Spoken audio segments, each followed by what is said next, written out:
Today we're going to be checking out something new from Corrigan Pickups, the Uruk Pickup Set.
So I've had Corrigan on the channel before, and they've made some cool stuff. I've dug the pickups they've made, and they hit me up going like, hey, I have this new pickup set coming out. It's got this cool like orcish name, and they're, meant to be, for metal players. So can I send them to you, have you check them out, maybe put up a video on them? And I was like, sure, absolutely, I'd be happy to. So he sent these over. Like I said, very like orcish name, very Lord of the Rings. And the way they look, they have these 3D printed like recycled material bobbins, and they look very, very much like a medieval kind of weapon kind of thing. So I was expecting these to be kind of like, how they look, like a blunt instrument, very chunky, very saturated across, the mid-range, including low mids and stuff like that. And they're not at all, especially because they have like 21k ohms on the bridge pickup. I was expecting this thing to absolutely just slam whenever I went into it. So I was pretty surprised when I found out these were a lot more surgical after getting them into my guitar. They are very tight, very cutting. They emphasize a lot of pick attack. I actually talked to him about this, and his goal with this was to not have a lot of low mid range and have it kind of be too farty or muddy sounding. He wanted it to be very, very sharp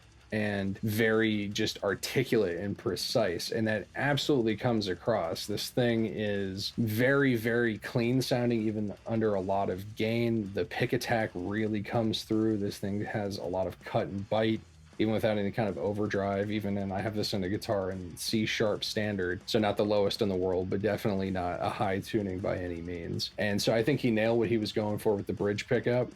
And then the neck pickup's cool. It is more of like a vintage voice thing. So it's very, very clean, very nice, very pretty much lower output, like half of the output, if not, actually, I think it's even less than half the output. But it's very much a vintagey kind of thing. So you get some really good cleans out of it. You get some really good smooth leads out of it. So it kind of balances out what you're getting with the bridge pickup, which I think is cool. Now, the bridge is a ceramic 8 magnet, and the neck is an Alnico 5. There's not too much else to say about it, really. They both split great, especially that bridge pickup. You'll hear that in the out of mix in a bit. They split fantastic. They sound absolutely gorgeous. I had these in my G-Type Solar, and then I had that running into the front of my EVH 5153 Stealth 50 watt, running into the red channel, just the high gain channel, just getting some chugs on there. And then all of that was running into my 2 Notes Captor X, which does have a blend of my own DV77 and VM1265 speakers, although it's almost entirely the DV77. And I do have a Dropbox link down below if you want to check that out for free. And that's how it is for all of the gain tones. We're going to hear that same setup in the out of mix, and we'll also hear it on the clean channel of that same amplifier, just with a little bit of strime and reverb on it, because super dry cleans are boring. So let's actually just check it out.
So I think you can see what I was talking about there. These are really hot, or at least the bridge pickup is super hot, but it's not muddy at all. It's pretty tight and articulate straight into the amplifier. I think it's pretty commendable and cool how he was able to get so much output out of the thing, but have it be less low end. Normally when you have a super hot passive pickup, it tends to have a lot of top end roll off, but have a lot more low end with it, just, you know, with the physics of how the pickups are made. So the fact that he was able to figure out a way to make this thing super articulate and tight and have just all that upper end cut and be pushing more of those top mid frequencies and mid-range frequencies and not anything on the low end that you don't want is pretty cool. But it's not by any means thin either. It's got some nice chunk on the palm mutes at the same time. So I think you found a pretty good balance there. That neck pickup is super nice for cleans. Like, you can get some cool leads out of it, but super good for cleans. Now that I've been talking about it, it's got me thinking, and I do remember when I was talking with him, he did mention that on the bridge pickup, one of the ways that he did achieve that sound to get the higher output, but without all the extra low end, is he tried a little bit thicker gauge of wire.